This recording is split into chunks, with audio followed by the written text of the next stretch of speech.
ओम शांति। 22 अगस्त 2014 साकार महावाक्य।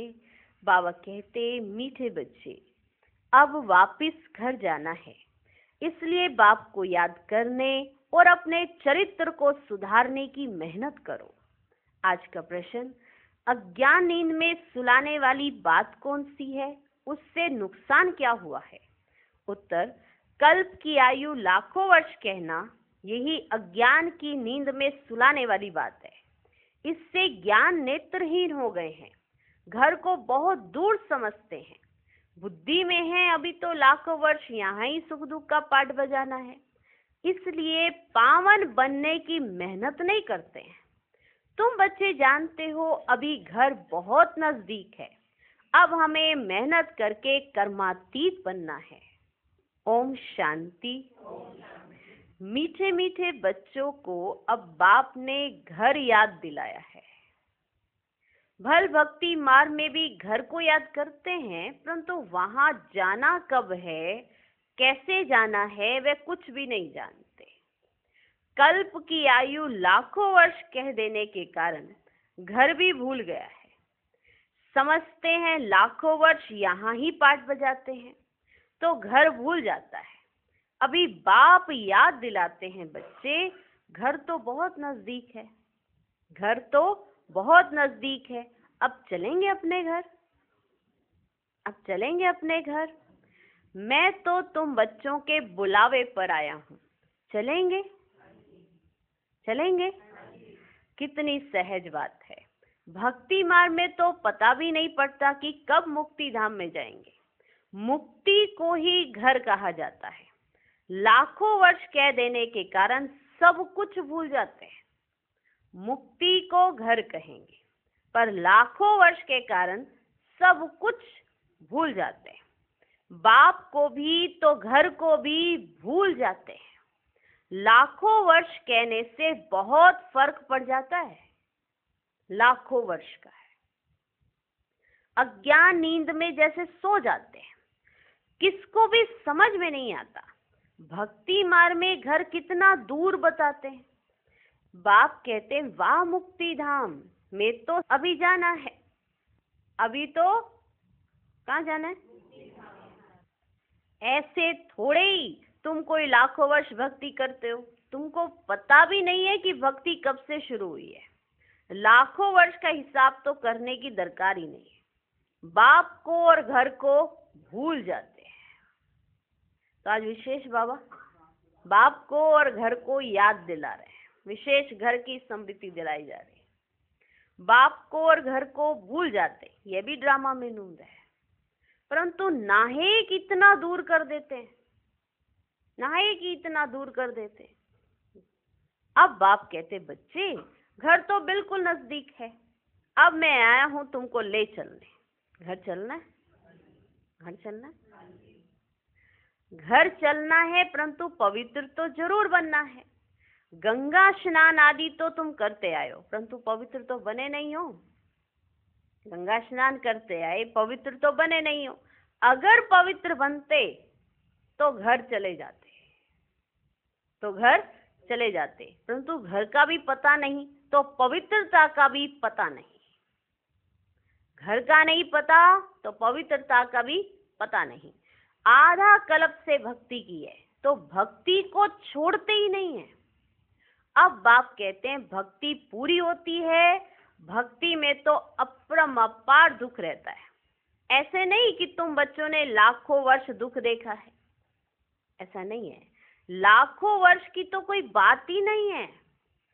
सच्चा सच्चा दुख तो तुमने कलयुग में ही भोगा, द्वापर में नहीं। सच्चा सच्चा दुख तो तुमने कलयुग में भोगा, जबकि जास्ती विकारों में गंदे बने हो, तब भोगा।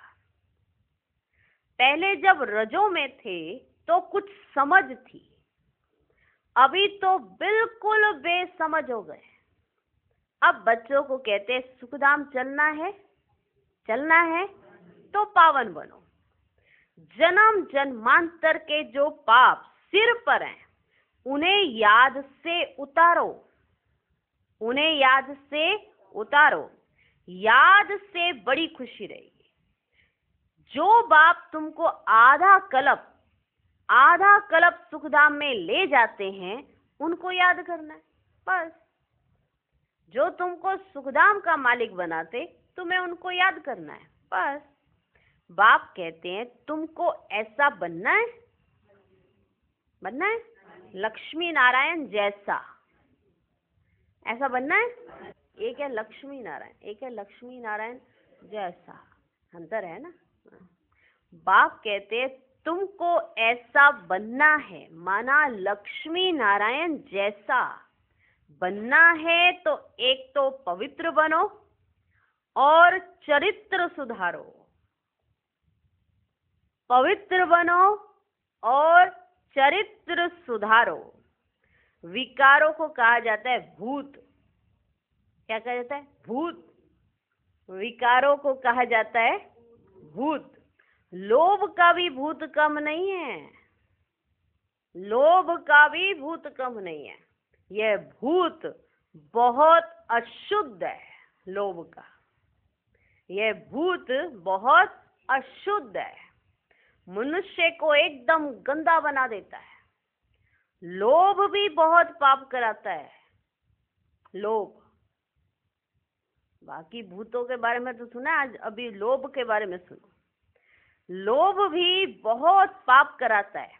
5 विकार बहुत कड़े भूत हैं। ऐसे नहीं एक ज्यादा स्ट्रोंग है बाकी कुछ है नहीं, वो भी कुछ ना कुछ कराते रहते हैं, विक्रम होते रहते हैं। तो लोभ का भी भूत बहुत अशुद्ध बनाता है। 5 विकार बहुत कड़े भूत है, इन सब को छोड़ना है। लोभ को छोड़ना भी ऐसा मुश्किल है जैसे काम को छोड़ना मुश्किल है। जैसे काम विकार को छोड़ना मुश्किल है ना, उसके भूत को, ऐसे लोभ को छोड़ना बड़ा मुश्किल है। हर तरीके का लोभ हो सकता है ना। लोभ तो खाने का भी हो सकता है, पाने का भी हो सकता है, घूमने का भी हो सकता है, रहने का भी हो सकता है, हर तरीके का लोभ तो कुछ भी हो सकता है, धन का भी। लोभ को छोड़ना भी ऐसा मुश्किल है जैसे काम को छोड़ना मुश्किल है। मोह को छोड़ना भी इतना मुश्किल हो जाता है। कहते हैं ना कि काम क्रोध अहंकार ये तो खतरनाक है। काम क्रोध अहंकार ये बड़े खतरनाक है, ये बड़े तंग करते हैं। ये जाते जाते जाते पता नहीं कब जाते हैं। तो बाबा कहते हैं लोभ और मोह भी कोई कम नहीं है, ये भी अच्छे अच्छे पाप करा देते हैं। किसी को खाने का लोभ होएगा, थोड़ा खा लेते हैं, किसी को कहाँ पता चला है। बाबा कौन सा साकार में अभी दिखाई दे रहा बाबा को। मोह के वश भी कहीं लोभ में पड़ जाते हैं, लोभ के वश भी कहीं मोह में पड़ जाते हैं। ऐसा होता है। मोह को छोड़ना भी इतना मुश्किल हो जाता है जितना काम को छोड़ना। काम को छोड़ना मुश्किल है, ये तो सब जानते हैं। लोभ को छोड़ना मुश्किल है जितना काम को छोड़ना, और मोह को छोड़ना उतना ही मुश्किल है जितना काम को छोड़ना। छोड़ते ही नहीं। सारी आयु बाप समझाते आए हैं तो भी मोह की रग जुटी हुई रहती है। मोह की रग ना जुटी हुई रहती है। क्रोध भी मुश्किल छूटता है। कहते हैं बच्चों पर क्रोध आता है, नाम तो क्रोध का लेते हैं। कोई भी भूत ना आए उन पर विजय पानी, कोई भी भूत ना आए, ना मोह का, ना लोभ का, ना क्रोध का, कोई भी भूत नहीं आना चाहिए। भूत आएगा तो परेशानी तो खड़ी करेगा ना। फिर भी कई भूतों के साथ ही सोते हैं, है ना। भूतों के साथ रहना पसंद आता है उनको। भूतों में ही रहते हैं, भूतों में ही सोते हैं, भूतों में ही जागते हैं, भूतों में ही खाते हैं। तो कितना नुकसान। कोई भी भूत ना आए उन पर विजय पानी है। बाप कहते जब तक मैं हूं तब तक तुम पुरुषार्थ करते रहो। बाप कितना वर्ष रहेंगे? बाप इतने वर्षों से बैठ समझाते हैं, अच्छा ही टाइम देते हैं। सृष्टि चक्र को जानना तो बहुत सहज है। 7 दिन में सारा ज्ञान बुद्धि में आ जाता है। बाकी जन्म जन्मांतर के पाप कटने में देरी लगती है। ज्ञान तो 7 दिन के कोर्स में आ जाता है बुद्धि के अंदर कि क्या समझाया जाता है, क्या समझना है। पर जन्म जन्मांतर के पाप कटने में देरी लगती है। यही मुश्किलात है, उसके लिए बाबा टाइम देते हैं। माया का ऑपोजिशन बहुत होता है, एकदम भुला देती है। यहाँ बैठते हैं तो सारा समय याद में थोड़ी बैठते हैं, बहुत तरफ बुद्धि चली जाती है, इसलिए टाइम देना है। मेहनत कर कर्मातीत अवस्था को पाना है। पढ़ाई तो बहुत सहज है। सेंसिबल बच्चा हो तो 7 रोज में सारा ज्ञान समझ ले। सेंसिबल बच्चा हो तो वो 7 रोज में सारा ज्ञान समझ ले कि यह 84 का चक्र कैसे फिरता है। बाकी पवित्र बनने में है मेहनत। इस पर कितने हंगामे होते हैं। समझते हैं बात तो राइट है। हम गलानी करते थे कि ये ब्रह्मा कुमारियां भाई बहन बनाती हैं, परंतु बात तो बरोबर राइट है। जब तक हम प्रजापिता ब्रह्मा के बच्चे नहीं बने हैं, तब तक पवित्र कैसे रह सकेंगे। क्रिमिनल आई से सिविल आई कैसे बन सकती है। बात तो बरोबर राइट है, ऐसा समझते हैं। ये युक्ति बड़ी अच्छी है। हम ब्रह्मा कुमार कुमारियां हैं तो भाई बहन हो गए ना, तो भाई बहन हो गए ना। भाई बहन बनाया नहीं जाता, बताया जाता है कि भाई बहन कैसे हो। प्रजापिता ब्रह्मा की संतान तो आपस में क्या हो गए, भाई बहन हो गए ना। इसमें बड़ी मदद मिलती है सिविल लाइफ बनाने में। ब्रह्मा का कर्तव्य भी है ना, ब्रह्मा द्वारा देवी देवता धर्म की स्थापना अथवा मनुष्य को देवता बनाना। बाप आते ही है पुरुषोत्तम संगम युग पर, तो समझाने की कितनी मेहनत करनी पड़ती है। बाप का परिचय देने के लिए ही सेंटर खोले जाते हैं। बेहद के बाप से बेहद का वर्षा लेना है। भगवान तो है निराकार, श्री कृष्ण तो देहधारी है, उनको भगवान कह नहीं सकते। कहते भी हैं भगवान आकर भक्ति का फल देंगे, परंतु भगवान का परिचय ही नहीं है। जितना तुम समझाते हो फिर भी समझते नहीं है। देहधारी तो पुनर्जन्म में आते हैं जरूर, अब उनसे वर्षा मिल ना सके। आत्माओं को एक परम पिता परमात्मा से वर्षा मिलता है। मनुष्य को जीवन मुक्ति दे ना सके। ये वर्षा पाने के लिए तुम बच्चे पुरुषार्थ कर रहे हो। उस बाप को पाने लिए तुम कितना भटकते थे। पहले तो सिर्फ एक शिव की पूजा करते थे और कोई तरफ जाते नहीं थे। वह थी अव्यभिचारी भक्ति। औरों के मंदिर आदि इतने नहीं थे, अभी तो ढेर चित्र हैं, मंदिर आदि बनाते रहते हैं। भक्ति मार्ग में तुमको कितनी मेहनत करनी पड़ती है, कितनी मेहनत भक्ति मार्ग में तुमको करनी पड़ती है। तुम जानते हो शास्त्रों में कोई गति सदगति का रास्ता नहीं है, वे तो एक बाप ही बताते हैं। भक्ति मार्ग में कितने मंदिर बनाते रहते हैं। वास्तव में मंदिर सिर्फ होते हैं देवी देवताओं के, जो सतयुग में रहते हैं, और कोई मनुष्य का मंदिर बनता नहीं, क्योंकि मनुष्य तो है पतित। और किसी मनुष्य का मंदिर बनता नहीं, क्योंकि मनुष्य हैं पतित।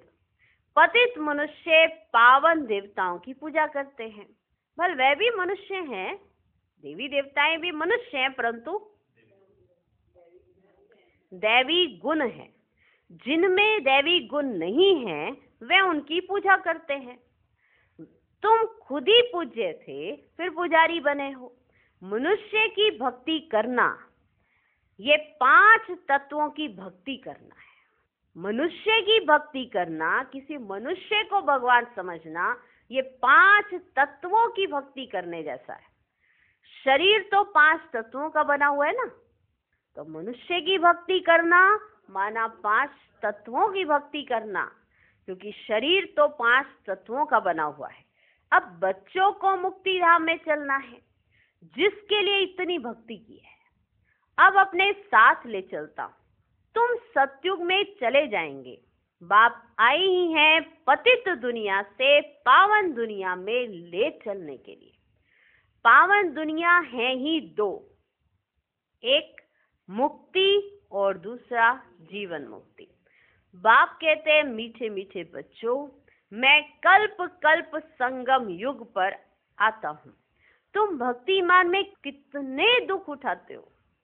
गीत भी है ना, चारों तरफ लगाए फेरे, फिर भी हरदम दूर रहे। दूर रहे किससे? बाप से। बाप को ढूंढने के लिए जन्म बाय जन्म फेरे लगाए, परंतु फिर भी बाप से दूर रहे। इसलिए बुलाते हैं कि हे पतित पावन आओ, आकर पावन बनाओ। बाप के सिवाय और कोई बना ना सके क्या पावन। तो यह खेल ही 5000 वर्ष का है। ड्रामा अनुसार हर एक पुरुषार्थ करते हैं। जिस प्रकार कल्प पहले किया है उस अनुसार ही राजधानी की स्थापना हो रही है। सब एक जैसा तो नहीं पढ़ेंगे, ये पाठशाला है ना। राजयोग की पढ़ाई है। जो देवी देवता धर्म के होंगे वे निकल आएंगे। मूल वतन में भी जो संख्या है वह एक्यूरेट होगी, कम जास्ती नहीं होगी। ये नहीं इस कल्प में ज्यादा हो गए मूल वतन में, अगले कल्प में कम होंगे, कम जास्ती नहीं होगी। नाटक में एक्टर्स का अंदाज बिल्कुल पूरा है। नाटक में एक्टर्स का अंदाज बिल्कुल पूरा है। तुम समझ नहीं सकते, जितने भी हैं उतने एक्यूरेट हैं, फिर भी वे आकर पाठ बजाएंगे। फिर तुम आते हो नहीं दुनिया में, बाकी सब वहां चले जाएंगे। अभी कोई गिनती करे तो कर सकते हैं। अभी बाप तुमको बहुत गुहे गुहे पॉइंट्स बताते हैं। शुरू की और अभी की समझाने में कितना फर्क है। शुरू में जो बाबा ने समझाया और अभी जो समझाते हैं दोनों में फर्क है। पढ़ाई में टाइम लगता है। फट से कोई ICS नहीं बन जाएंगे, पढ़ाई में जरूर टाइम लगता है। कोई कहे कि ये बाबा ने पहले क्यों नहीं समझाया, ये तो बाबा अब समझा रहे। पढ़ाई में तो टाइम लगता है कि नहीं लगता। फट से कोई ICS नहीं बन जाएंगे, नंबरवार पढ़ाई होती है। बाप कितना सहज कर समझाते हैं जो मनुष्यों की बुद्धि में सहज बैठ सके। दिन प्रतिदिन नई नई पॉइंट समझाते रहते हैं। अब बाप कहते हैं मुझ पतित पावन बाप को बुलाया है, मैं आया हूं, तुम पावन बनो ना। अब तो मैं आया हूं तो तुम अब पावन बनो ना। अपने को आत्मा समझ मामेकम याद करो तो तुम सतो प्रधान बन जाएंगे। फिर यहाँ आना पड़ेगा पाठ बजाने। बाप कहते हैं आत्मा पतित बनी है, इसलिए पतित पावन बाप को याद करते हैं पावन बनने के लिए। कितना वंडर है, इतनी छोटी सी आत्मा कितना पाठ बजाती है। इसको कुदरत कहा जाता है। उनको देखा नहीं जाता है। कोई कहते हम परमात्मा का साक्षात्कार करें। बाप कहते इतनी छोटी बिंदी का तुम साक्षात्कार क्या करेंगे, इतनी छोटी सी बिंदी का क्या साक्षात्कार करेंगे। मैं जानने लायक हूं, बाकी देखना तो मुश्किल है। मैं जो हूं मुझे जानो, मुझे पहचानो, बाकी देखना तो तुम्हारा मुझे मुश्किल है। दिख भी गया तो समझ नहीं आने वाला है। नहीं बाबा आप दिखो ना, दिखो ना। बाबा आके दिख के चला भी गया, पता ही नहीं चला। मैं जानने लायक हूं, बाकी देखना तो मुश्किल है। आत्मा को ये सब कर्मेंद्रियां मिली हुई हैं पाठ बजाने के लिए। कितना पाठ बजाती है, ये वंडर है।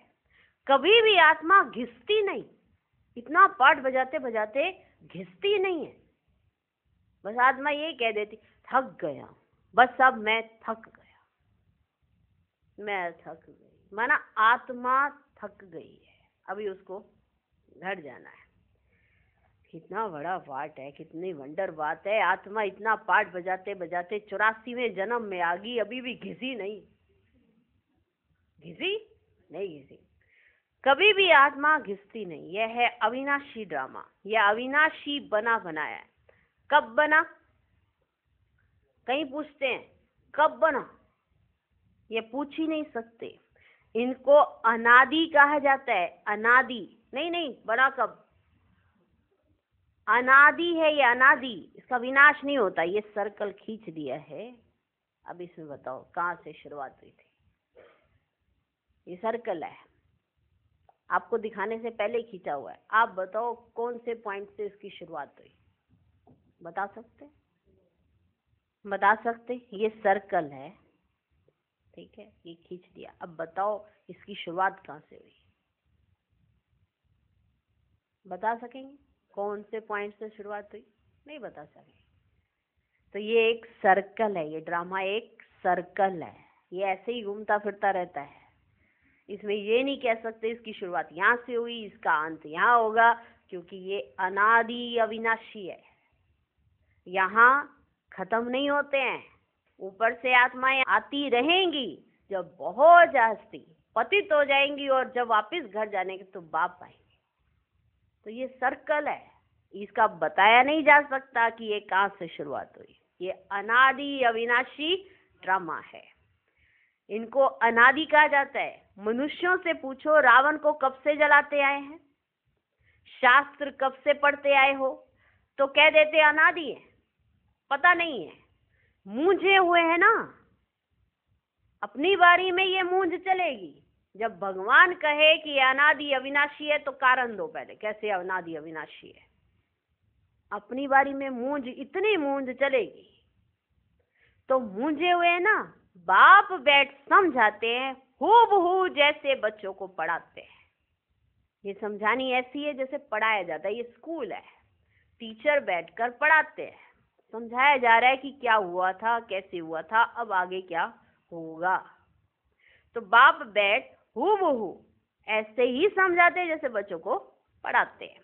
तुम जानते हो बिल्कुल बेसमझ थे, फिर बेहद की समझ आ गई है। बेहद की समझ वह होती है हद की पढ़ाई, यह है बेहद की। आधा कल्प है दिन, आधा कल्प है रात। 21 जन्म तुम रिंचक भी दुख नहीं पा सकते। रिंचक भी माना इतना सा भी तुम्हें दुख नहीं आ सकता। 21 जन्म,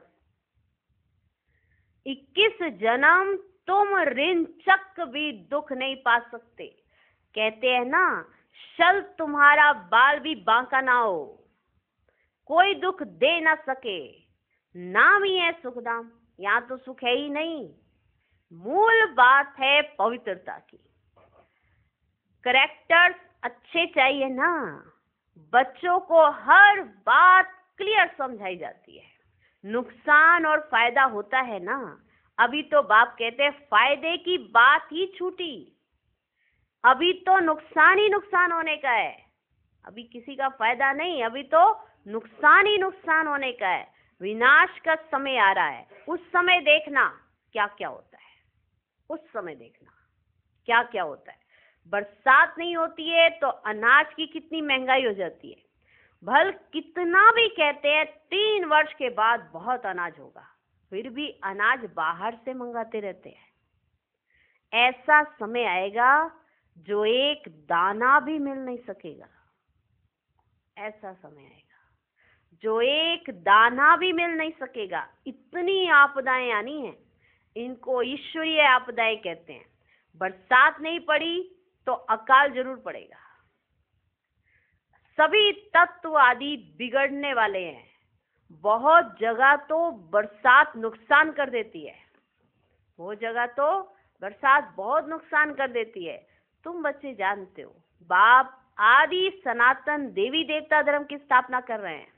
तुम्हारी एम ऑब्जेक्ट है यह, फिर से तुमको नर से नारायण बनाते हैं। यह बेहद का पाठ बेहद का बाप ही पढ़ाते हैं। जो जैसा पढ़ेगा ऐसा पद पाएगा। बाप तो पुरुषार्थ कराते हैं, पुरुषार्थ कम करेंगे तो पद भी कम पाएंगे। टीचर भी स्टूडेंट को समझाएंगे ना। दूसरे को जब आप समान बनाते हैं तब मालूम पड़ता है ये अच्छी रीति पढ़ते हैं और पढ़ाते हैं। जब कोई दूसरे को आप समान बनाते हैं तब पता पड़ता है कि ये अच्छी रीति पढ़ रहे हैं और पढ़ा भी रहे हैं। मूल है ही याद की यात्रा। सिर पर पापों का बोझा बहुत है, मुझे याद करो तो पाप भस्म हो। यह है रूहानी यात्रा। छोटे बच्चे को भी सिखलाओ कि शिव बाबा को याद करो। छोटे बच्चों को भी सिखाओ कि शिव बाबा को याद करो, उनका भी हक है।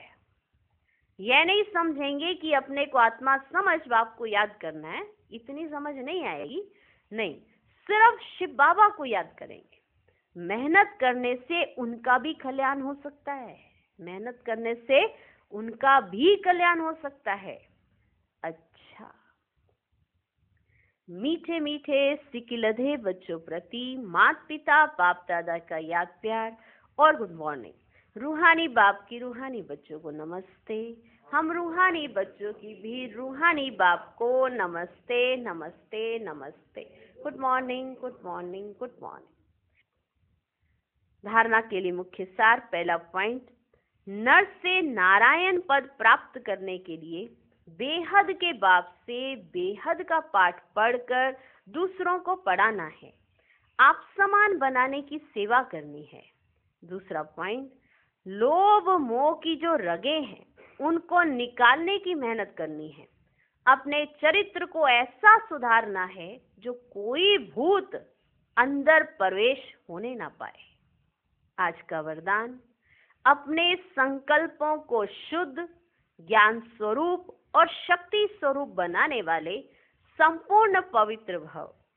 बाप समान बनने के लिए पवित्रता का फाउंडेशन पक्का करो। फाउंडेशन में ब्रह्मचर्य व्रत धारण करना ये तो कॉमन बात है। सिर्फ इसमें खुश नहीं हो जाओ, दृष्टि वृत्ति की पवित्रता को और भी अंडरलाइन करो। साथ साथ अपने संकल्पों को शुद्ध, ज्ञान स्वरूप, शक्ति स्वरूप बनाओ। संकल्प में अभी बहुत कमजोरी है, इस कमजोरी को भी समाप्त करो, तब कहेंगे संपूर्ण पवित्र आत्मा। आज का स्लोगन, दृष्टि में सबके प्रति रहम और शुभ भावना हो तो अभिमान व अपमान का अंश भी नहीं आ सकता। ओम शांति।